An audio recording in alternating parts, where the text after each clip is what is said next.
محمد وآله وأصحابه ومن تبعهم بإحسان إلى يوم الدين أما بعد أعوذ بالله من الشيطان الرجيم وما أمروا إلا ليعبدوا الله مخلصين له الدين. عزیز طلباء کرام، اللہ رب العالمین نے اپنے تمام بندوں کو حکم یہی دیا تھا کہ وہ اخلاص کے ساتھ عمل کریں. آپ جو قرآن و سنت کی تعلیم لے رہے ہیں یہ اللہ تعالیٰ کا بہت بڑا انعام ہے، اللہ کا بہت بڑا فضل ہے. اس علم کو اللہ تعالیٰ نے اپنا فضل کہا ہے. وَعَلَّمَكَ مَا لَمْ تَكُن تَعْلَمُ وَكَانَ فَضْلُ اللَّهِ عَلَيْكَ عَظِيمًا. یہ اللہ کا عظیم فضل ہے، اور اس لحاظ سے بھی آپ بہترین لوگ ہیں کہ نبی کریم علیہ السلام نے فرمایا کہ بہترین وہ شخص ہے ان میں جو قرآن کی تعلیم دیتا بھی ہے اور قرآن کی تعلیم دیتا ہے. اور اس لحاظ سے بھی ہم بہترین لوگ ہیں کہ بحیثیت امت اللہ تعالیٰ نے ہمیں بہترین بنایا ہے. تو کوئی بھی وہ شخص جو کسی سفر پر روانہ ہو، اگر اس کے سامنے کوئی منزل نہ ہو تو وہ کبھی اپنے مقصد میں کامیاب نہیں. منزل کا ایک تعین ہو تو اسے پتہ ہے میں نے کہاں پہنچنا ہے، میں نے کہاں جانا ہے. اگر اسے یہ پتہ نہ ہو کہ میری منزل کیا ہے، کس جگہ میں نے پہنچنا ہے، وہ ساری زندگی بھی چلتا رہے، وہ اسی طرح سے بھٹکتا رہے گا اور اپنے کسی بھی مقصد تک نہیں پہنچ سکتا. آپ نے جو قرآن و سنت کی تعلیم کا ایک سفر شروع کیا ہے، اس کی ایک مقصد ہے، اسی مقصد کے لیے آپ پڑھتے ہیں. تو سب سے پہلی جو چیز اس میں ہم نے اپنے ذہن پہ رکھنی ہے وہ ہے کہ ہم نے یہ عمل خالصتاً اللہ کو راضی کرنے کے لیے، اللہ تعالیٰ کی رضا، اخلاص کے ساتھ عمل کرنا. قرآن و سنت کی تعلیم حاصل کرنا ایک عظیم عمل ہے. یہ بھی نیت کے بغیر آپ کو کسی طرف نہیں لے جا سکتا. اس کے لیے اپنی نیت کو خالص کرنا کہ ہمارا مقصد اللہ کو راضی کرنا اور اس کے قرآن و سنت کی تعلیم کو پوری دنیا میں ہم نے پھیلانے کا عزم کرنا ہے. اپنی اور لوگوں کی اصلاح کے لیے ہم نے یہ کام کرنا. جیسے اسکول میں طالب علم سے پوچھا جاتا ہے کہ بھئی آپ بڑے ہو کر کیا بنو گے؟ ہر ایک نے کوئی نہ کوئی اپنا ذہن بنایا ہوتا ہے، کوئی منزل اپنی اپنی انہوں نے ذہن پہ رکھی ہوتی ہے. میں نے ڈاکٹر بننا ہے، انجینئر بننا ہے، میں نے سائنسدان بننا ہے. اسی طرح سے جب آپ پہلے دن مدرسے میں آئے، آپ کے ذہن پہ یہی بات ہونی چاہیے کہ ہم نے لوگوں کی تعلیم و تربیت کا کام کرنا ہے، اسلام کی دعوت کو عام کرنا ہے، لوگوں تک خالص اسلام کی دعوت پہنچانا ہے. یہ مقصد اس تعلیم کہ اللہ تعالیٰ نے علماء کرام کو انبیاء علیہ السلام کا وارث بنایا. تو جو کام نبیوں نے کیے وہ کام ہم نے کر لیا.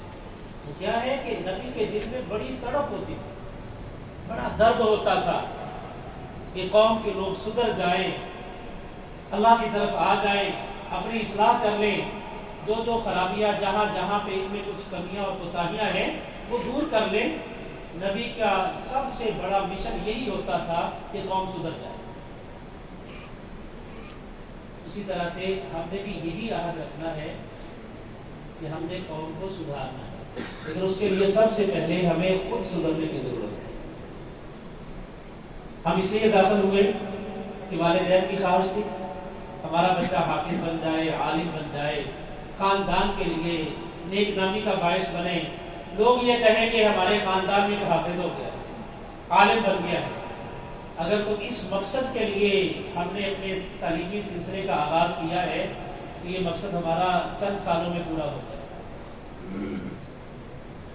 اور پھر ہم صرف خاندان کی برکت کے لیے گھر میں رہیں گے کہ خاندان کو ایک حافظ مل گیا ہے، ایک عالم مل گیا ہے جو کہ چھوٹے چھوٹے معاملات کو سلجھا لے گا، یا کبھی کبھار کوئی کاروبار شروع کرنا ہے، کوئی پریشانی ہے، تو اس وقت اس کو کہیں گے کہ 2-4 سپارے پڑھ لو، مقصد پورا ہوگا۔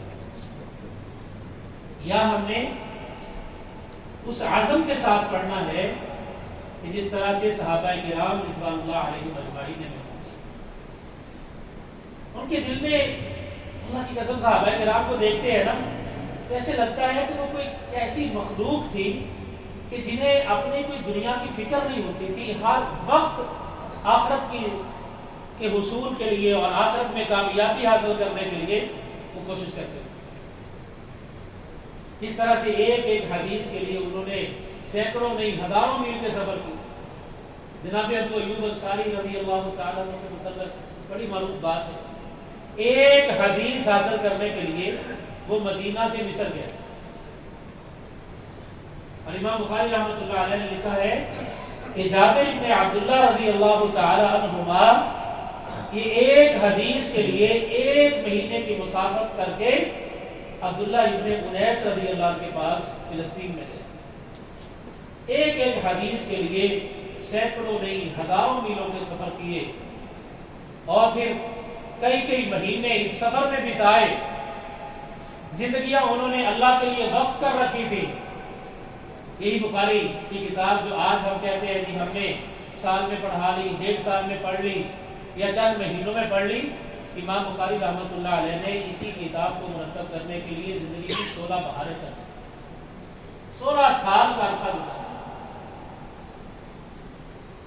انبیاء علیہ السلام کی جو وراثت اللہ نے ہمیں عطا کی ہے اسے دیانت داری سے لوگوں تک پہنچانا اور اس کے لیے کوشش کرنا، کسی بھی نیک عمل کے لیے اس کی ظاہری اور باطنی خوبصورتی کا ہونا۔ باطنی خوبصورتی کیا ہے؟ وہ عمل محض اللہ کے لیے کیا، اخلاص ہو، اور ظاہری خوبصورتی کیا ہے کہ وہ عمل رسول کریم علیہ السلام کے طریقے کے مطابق۔ تو جو عمل ظاہری اور باطنی لحاظ سے پاکیزہ ہوگا وہی اللہ کے یہاں مقبول ہوتا ہے۔ آج ہمارا یہ دور، جس دور میں ہم جا رہے ہیں، قحط الرجال کا دور ہے۔ ایک مدرس، اچھے مدرس کی تلاش ہو تو بندہ کئی دن تک، یہ جو اداروں کے محتمین یا ناظمین ہیں، علماء جو یہ کام کر رہے ہیں، وہ جانتے ہیں کہ کتنا مشکل ہوتا ہے ایک راسخ عالم کا تلاش کرنا۔ وجہ یہ ہے کہ ہمارا ہدف مقرر نہیں ہوتا کہ ہم نے کیا بننا ہے۔ ہم نے 6 سال کا یہ دورانیہ، 6 سالہ درس نظامی جو ہم نے اشتہار پہ پڑھا تھا، اور ہم نے والدین کا ذہن بنایا یا انہوں نے ہمارا بنا دیا کہ 6 سال کا کورس ہم نے کر کے عالم کی صف میں، عالم علماء کی صف میں عالم بن جانا ہے، اپنے اوپر ایک ٹائٹل لگا لینا ہے، ٹیگ لگا لینا ہے کہ میں عالم۔ اور 1 سال مکمل ہو گیا جی، 5 رہ گئے، 4 رہ گئے، ایک وقت آتا ہے جی آج ہماری تقریب بخاری ہے اور آج ہمیں سند سے نوازا جائے گا۔ دیکھنا یہ ہے کہ ان 6 سالوں میں ہم نے حاصل کیا۔ اس طرح سے صحابہ کرام رضوان اللہ علیہم اجمعین کی سیرت ہم پڑھتے ہیں کہ وہ چند آیات پڑھتے، پھر اس پر عمل کرتے، لوگوں کو تعلیم دیتے۔ اس طرح سے وہ قرآن پڑھا کرتے تھے۔ حدیث رسول کا بڑا خیال اور حیا ہوتا تھا۔ کیا آج ہماری کلاسوں میں جب ہم پڑھ رہے ہوتے ہیں، تعلیم حاصل کر رہے ہوتے ہیں، تو ہم وہاں پر موجود بھی ہوتے ہیں؟ ان فی ذلک لذکری لمن کان له قلب او القى السمع وهو شهید۔ دل کا استحضار ہونا چاہیے، دماغ وہاں پر حاضر ہونا چاہیے، نگاہیں بھی استاد کے اوپر ہوں، کتاب کے اوپر ہوں، اور مکمل انہماک کے ساتھ، توجہ کے ساتھ بیٹھے، تو پھر یہ قرآن اس کے لیے نصیحت بنتا ہے، اسے سمجھ آتی ہے کہ اللہ تعالیٰ نے مجھے اس میں کیا پیغام دیا۔ تو میرے محترم بھائیوں، آج ایسے بھی نوجوان ہمیں نظر آتے ہیں کہ جو سند فراغت لے جاتے ہیں، لیکن بنیادی مسائل کے لیے بھی علماء کو فون کر رہے ہیں۔ بنیادی مسائل، یہ سیکھنے کا وقت۔ رسول اللہ صلی اللہ علیہ وسلم نے فرمایا کہ اپنے فراغت کے اوقات کو مصروفیت سے پہلے غنیمت سمجھو۔ یہ غنیمت کا وقت ہے ہمارے پاس، ہمیں کوئی فکر نہیں، والدین ہمارے اخراجات کر رہے ہیں، جس چیز کی ضرورت ہوتی ہے وہ ادارے کی طرف سے یا والدین کی طرف سے ضرورت پوری ہو جاتی ہے، ہم بالکل فارغ البال ہیں، ہمیں کسی چیز کے لیے دقت نہیں اٹھانا پڑتی، مل جاتی ہے، کیونکہ ہمیں والدین نے علم حاصل کرنے کے لیے وقت کر دیا۔ یہ وہ علم ہے، عظیم علم ہے، کہ جس کے لیے نبیوں نے بھی زانو تلمس بھی طے کیا، بڑے بڑے اسفار کیے، جناب موسیٰ علیہ السلام کا کہ وہ علم کے حصول کے لیے جناب خضر کے پاس طویل سفر کیا تھا۔ لیکن کوئی عام چیز نہیں ہے، جو علم آپ یہاں پر حاصل کر رہے ہیں یہ بڑا عظیم علم ہے، یہ وہی علم ہے جو اللہ نے اپنی کتاب میں نازل کیا اور رسول کریم علیہ السلام نے اس کی وضاحت فرما کے امت کو دیا۔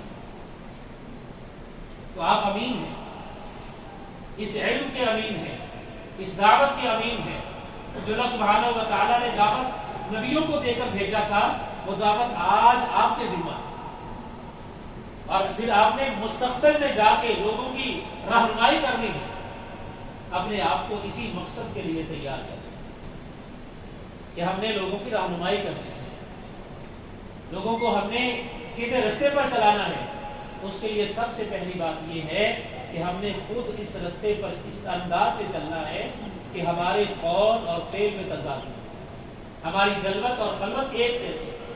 ایسا نہ کہ لوگوں کے سامنے ہم بڑے پارسا ہیں، لیکن جب خلوت میں ہوتے ہیں، رسول اللہ صلی اللہ علیہ وسلم نے ایسے لوگوں کا بڑا بھیانک اور بہت ہی خوفناک انجام ذکر فرمایا۔ آپ نے فرمایا کہ تہامہ کے پہاڑوں کی طرح نیکیاں ہوں گی، لیکن ایسے اللہ تعالیٰ اڑا دے گا جیسے ہوا میں تنکے اڑ جاتے ہیں۔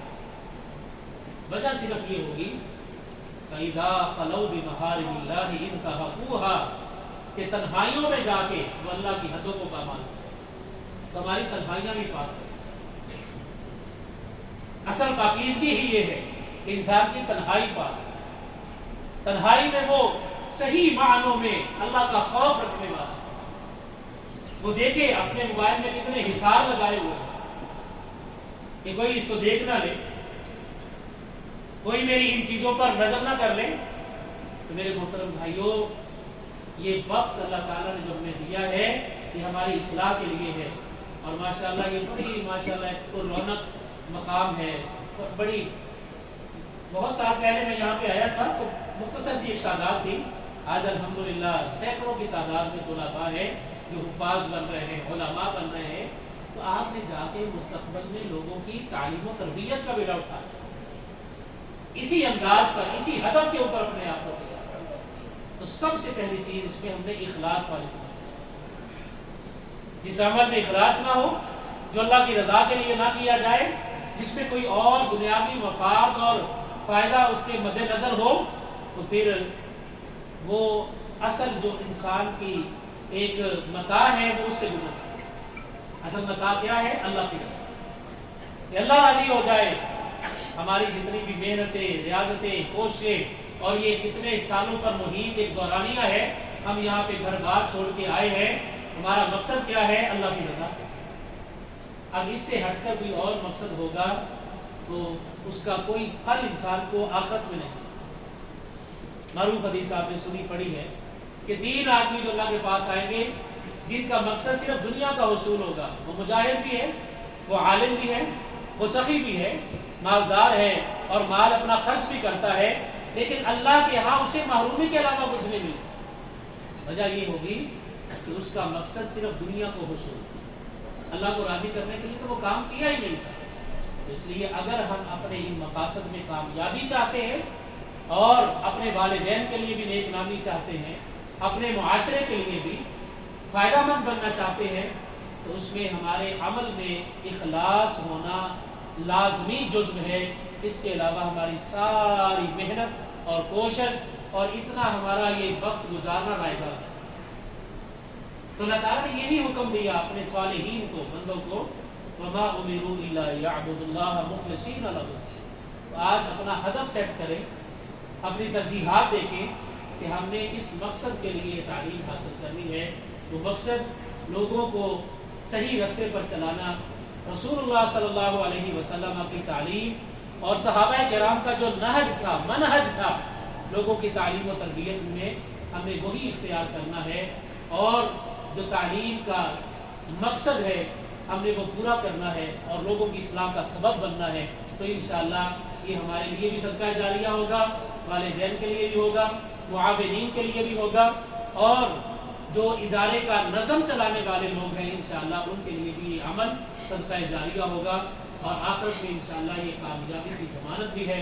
اللہ تعالیٰ سے دعا ہے اللہ مجھے بھی اور آپ کو بھی ان باتوں کو سمجھنے کی توفیق عطا فرمائے، اور اللہ اخلاص کے ساتھ ہر عمل بجا لانے کی توفیق عطا فرمائے۔ وما علیہ